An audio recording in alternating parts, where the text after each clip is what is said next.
십자가의 길 네 번째 자기 십자가와 다른 사람의 짐 갈라디아서 6장 2절, 5절 너희가 짐을 서로 지라. 그리하여 그리스도의 법을 성취하라 각각 자기의 짐을 질 것임이니 예수님께서 자기 자신에게 지어진 십자가를 지고 주님을 좇으라고 하셨습니다.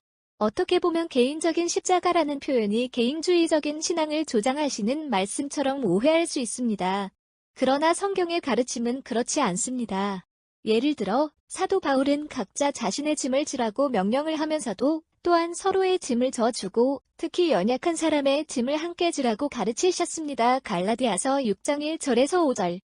그러면 예수님의 말씀을 어떻게 이해를 해야 할까요? 십자가에 대해 바로 이해하면 주님의 말씀을 오해하지 않을 것입니다. 주님께서는 자기의 십자가를 지고 주님을 좇으라고 하셨는데 주님께서 지신 십자가가 어떤 것이었습니까? 주님 개인을 위한 혹은 주님 개인을 인한 고난의 짐이 아니었습니다. 주님이 지신 십자가는 철저히 다른 사람들을 위한 희생의 짐이었습니다. 주님께서 지신 십자가는 자신의 죄의 짐이 아니라 인류의 죄의 짐을 지고 가시는 것이었습니다.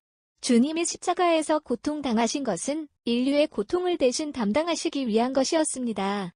결국 십자가라는 표현 안에 철저히 다른 사람들을 위한 수고와 희생과 헌신이 포함되어 있습니다. 그러므로 자기 자신의 십자가를 지라는 말씀은 개인주의적이나 이기주의적인 신앙생활을 의미할 수 없습니다.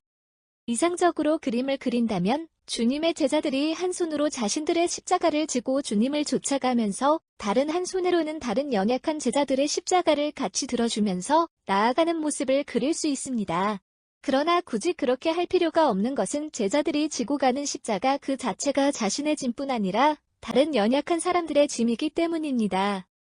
그러므로 십자가를 지고 주님을 좇는 제자의 삶이란 다른 사람을 위해 고난당하고 희생하는 삶입니다. 단순히 자신의 고통을 감당하는 삶을 사는 사람을 향해 자신의 십자가를 지는 삶이라고 말하는 것은 엄격히 말해 바른 표현이라고 할 수 없습니다. 왜냐하면 십자가를 지는 삶이란 자신의 짐을 질 뿐이라 다른 연약한 사람의 짐을 함께 지는 삶을 의미하기 때문입니다.